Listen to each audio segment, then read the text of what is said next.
So yesterday was Avril 14th, and I missed it. Today I'm going to try to make it up to you and do a little analysis of this very pretty song by Aphex Twin, something that, not knowing a lot about Aphex Twin, I wouldn't have expected. And you might think it's just a piano song, and it is, but apparently it was written on a disclavier, there we go, which is a acoustic piano that is outfitted with a bunch of sensors, and you basically can feed it MIDI, or you can record a session of MIDI by playing the piano, and then it will play the MIDI back without any human involvement. So that's why it sounds acoustic, because it is, but the input is coming from MIDI. I couldn't find too much more information about it, but it kind of sounds like maybe it was MIDI originally, and then he had it going through this acoustic piano, this disclavier, which is really interesting because it kind of toes the line between man and machine. And apparently that's kind of a running theme for Aphex Twin. Just to be honest, I'm not a fan yet. I don't really know a whole lot of his music, but I've been getting lots of requests to analyze his music, and I am familiar with this song. So let's do a little compositional analysis. It's a really, really pretty piano piece. It feels very, gentle. I could see someone dancing like a ballet to this. You know, it's very sweet. Some folks were comparing it to Eric Satie, the French impressionist composer. But let's look at kind of what the chords are doing and the melodies and why it's so lovely. So it sounds like the left hand is playing these arpeggios. And arpeggios are also referred to as broken chords. So it's basically like instead of playing a chord, you could go, still playing the chord, but the chord is now not stacked vertically. It's now happening over time.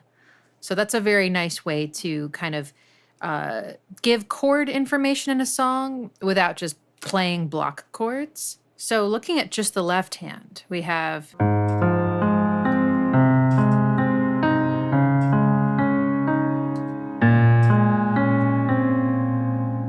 Slowing that down,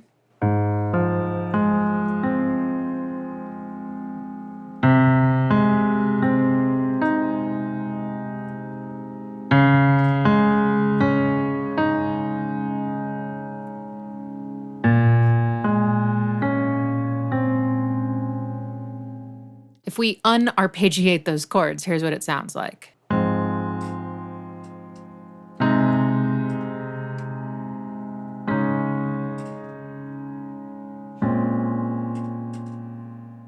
The first one's an F minor chord, then an A flat major chord, then it's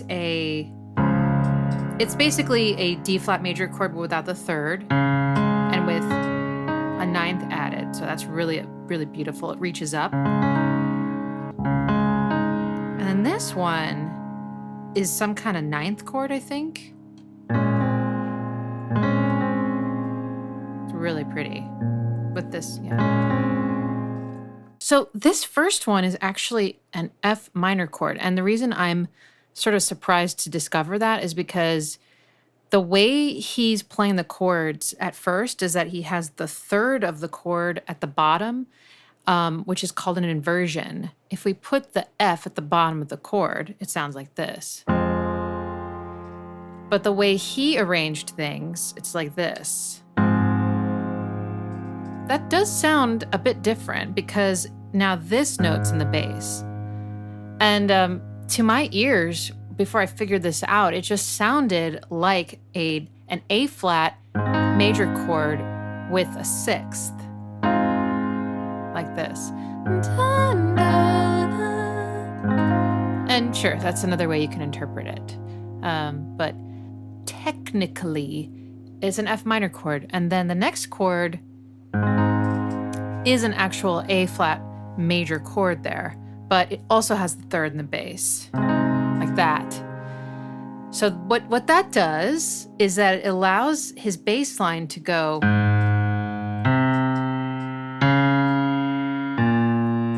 like I was saying, he didn't put the root of the chord in the bass here and didn't start the arpeggio at the bottom. He's basically starting the arpeggio like midway. And my ear is so used to arpeggios starting on the root, especially in the left hand, that it's like, hey, what's going on?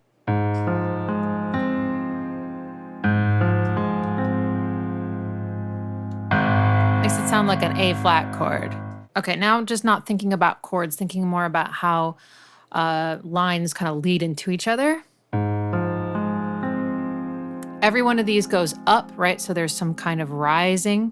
But then after this one, the pattern is kind of broken, and he kept kind of that top note the same, which I really like. It's really nice to hear some variety, but also some things stay consistent. So we went from, see how pretty that is? That's really nice. And then this one, he breaks the pattern even more by going, so instead of going up like he's been doing, the top two notes now fall. So that's a really nice way to sort of end the phrase. And it creates tension. But this note that he leaves us on is in the next chord, this one. Sorry. So that feels really organic.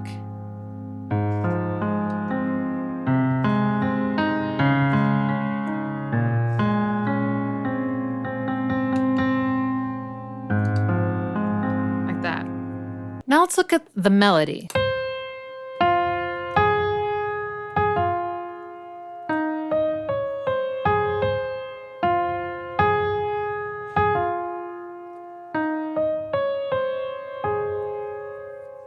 Nope, I'm wrong.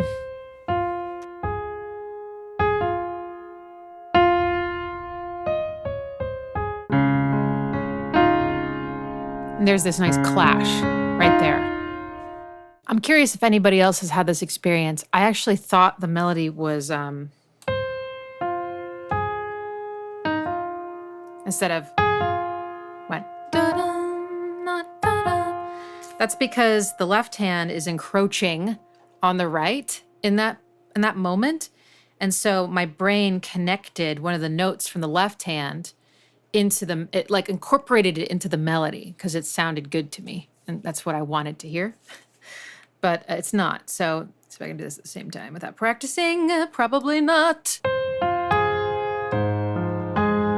Nope.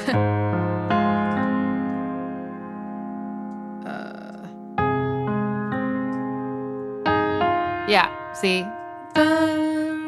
That note I thought was part of the melody, not this one. I didn't even hear this one. This is really pretty.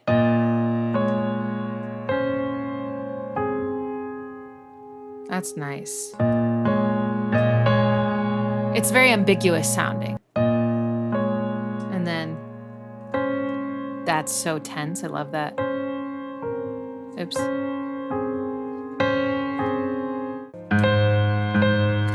Oh, that's why I'm getting tricked. Okay, so here's the deal. We have A flat in the bass. We have a C in the melody, and that sounds like, it sounds like the bottom part of an A flat major chord.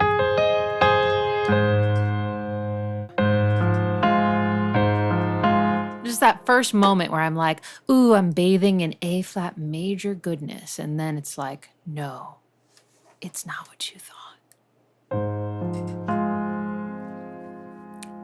I think that's maybe why this always had a tinge of, it didn't feel quite normal, you know, and it didn't feel quite relaxed. It was nice, but it was like, I feel a little bit of a like cold shiver wash over me, and it's because the chord's actually minor. Then he doubles up on this melody with octaves, but just the first part.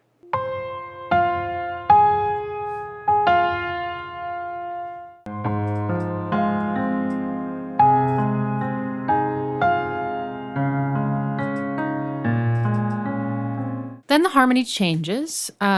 This section you could think of as a chorus, I suppose.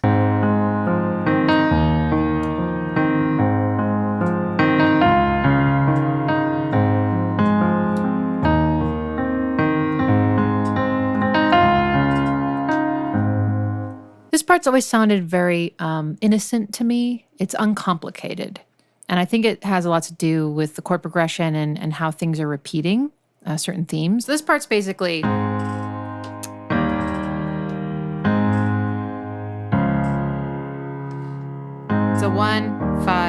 1, 4. This is a very straightforward progression that you'll find in lots of styles of music. It's very workable. These are the 3 primary triads of a major key. So it does almost feel like the primary colors, essentially.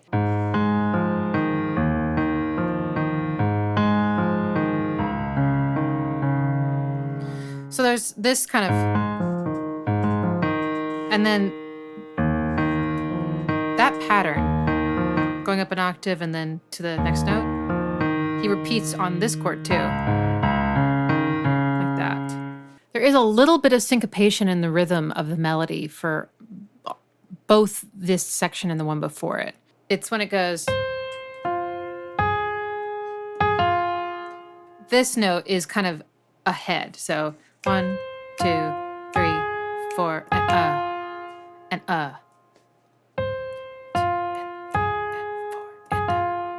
If it weren't syncopated, meaning stressing the offbeats, it would go.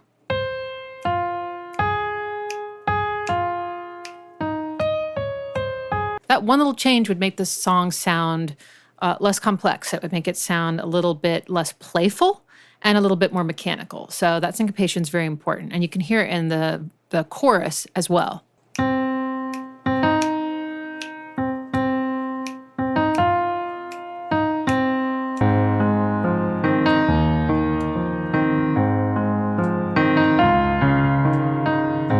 So slowing this all down.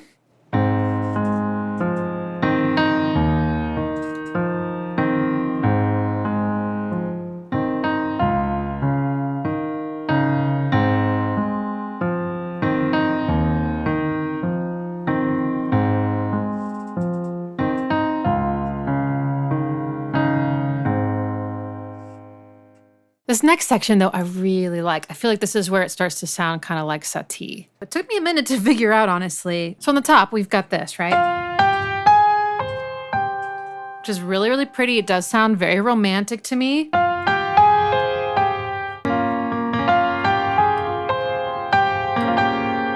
What is that chord? It feels very tense, feels very like sevenths and ninths and just romance oozing out. It's very unstable and dreamy sounding. On the left hand, it's actually going like this. And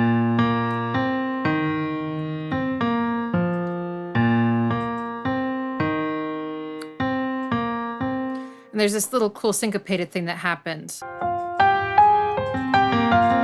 Like that. It's kind of like interlocking lines rhythmically. Second time, though, we got... So this is really pretty, because then you have...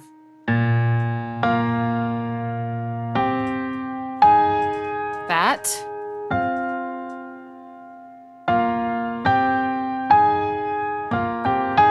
So these are all like fourths and fifths, which is an interval that has sort of an ambiguity to it. It sounds, it doesn't sound super dissonant, but it doesn't have like the warmth and passion, I guess, of like, you know, a third. So there's this section has a different feeling to it, I think, than the others, because it's kind of devoid of the gooier parts of chords and more of the like structure parts of the chords.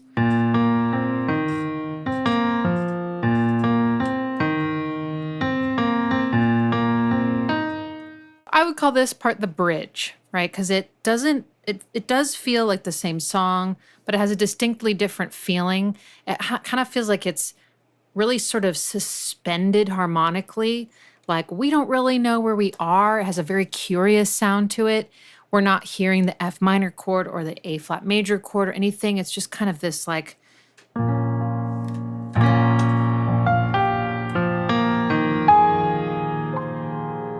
that feeling. And then we return to the verse. Then there's another section where he abandons the broken chords, these arpeggios, and goes for these really rich sounding block chords.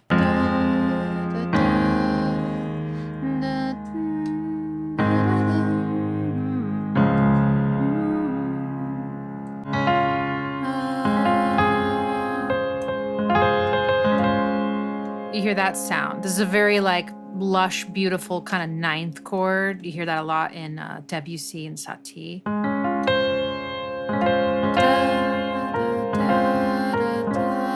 how tense that is and how like yearning for something. Then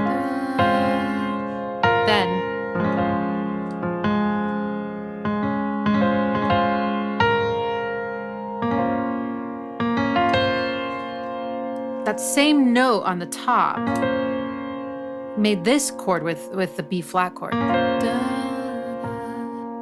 just listen to that. So we got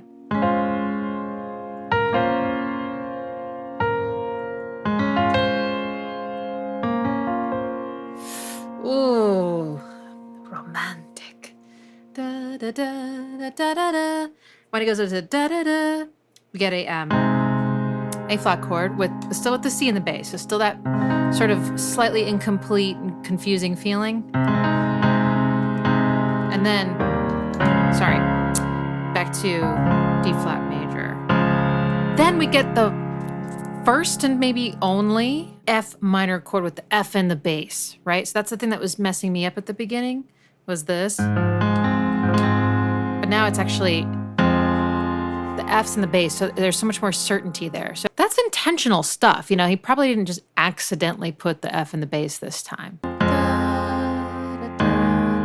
And then this chord is really interesting because I swear I hear him play this note, D flat, but like the way that the disclavier, I keep wanting to call it a disclavier, but I think it's disclavier.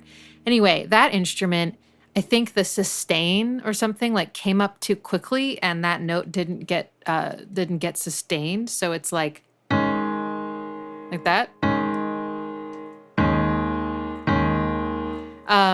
But if we sustain it, it's really pretty. Doesn't that feel like we're about to go home? And we do.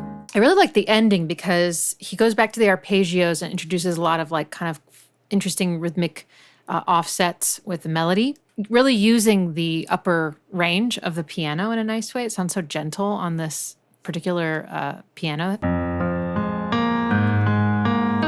Ooh, that's nice. I like that a lot. What's cool about this is that before he was giving us sort of almost like a weak version of the F minor chord like this. But now he's like, he's hitting F on the bottom, you know, so it's like very F minor. There's no doubt about it. But listen to this. That's so pretty. He could have just kept up with like an arpeggio, like that. But he was like, tension. And then he goes, wait. Oh, pretty, pretty, pretty. Oh man, that's giving me chills. Why is that? It's probably a ninth chord. Okay, so it's A.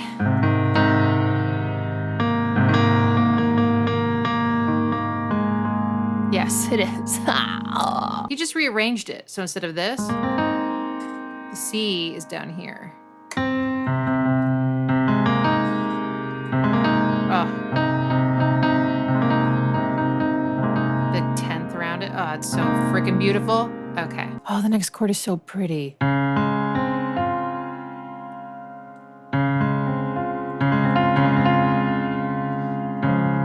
Okay, so it's D flat major chord, 7th. Oh. It's a 7th chord. So yeah, lots of 7th chords and 9th chords. Okay, so what do we have so far? We have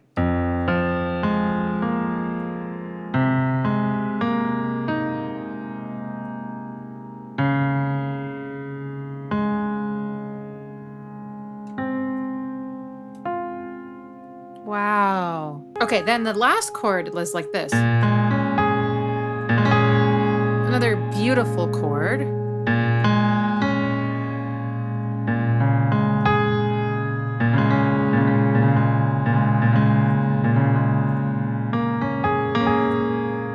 This is like a 7th chord, just missing a note, but still 7th chord. And what I like about it, though, is if you just listen, you don't have to know any of these things. You don't have to know ninth chords or seventh chords or anything, but look at how the lines are moving. So, da-da-da, then same two notes, but then we get this higher note, and then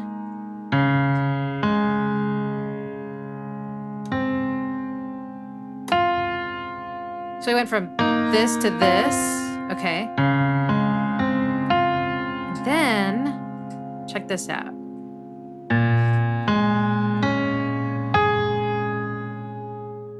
And you can feel it, even if you don't know anything about music, you can feel that there's this like rise. It's very graceful. It's really, really pretty. Let's see if I can play it all together without stalling too much or stumbling, I guess. So we got...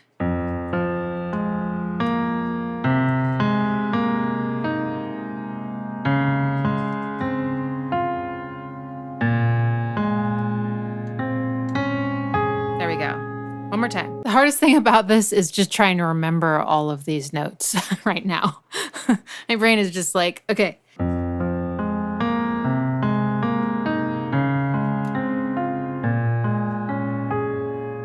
So the melody is...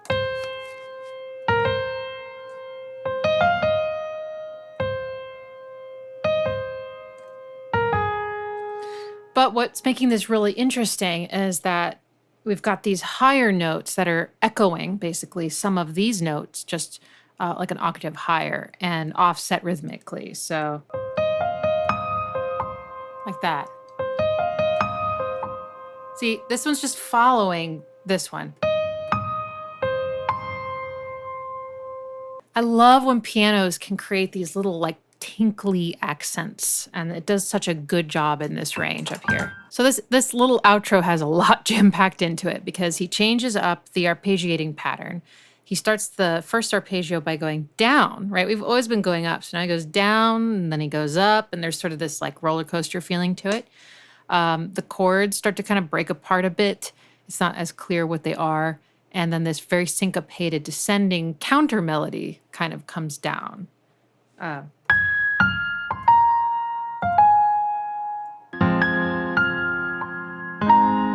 Oh, hear how pretty that is?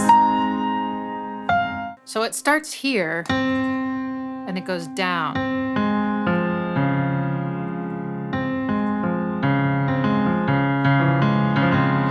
That's a seventh chord. And when he does that, there's no real bass note. So there's kind of this like, you're like finding out what it is as you go. Oh, okay. Well, those chords are actually very similar, but that one note makes a huge difference. This one versus this one. All right, here's what I figured out.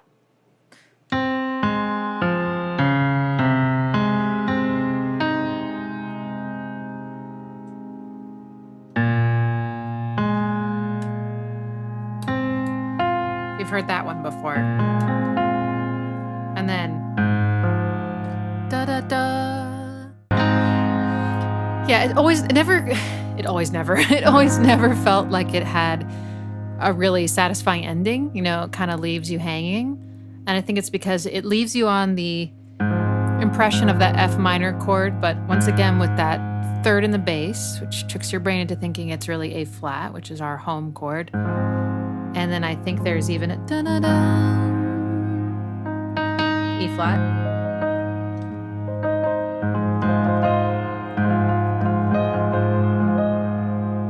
It's very impressionistic, basically. It's like, I'm just kind of giving you a suggestion of a chord. I'm not really going to tell you what it is. And it doesn't feel like the end at all. But it makes sense that it would end the way it started, basically, is that same exact feeling.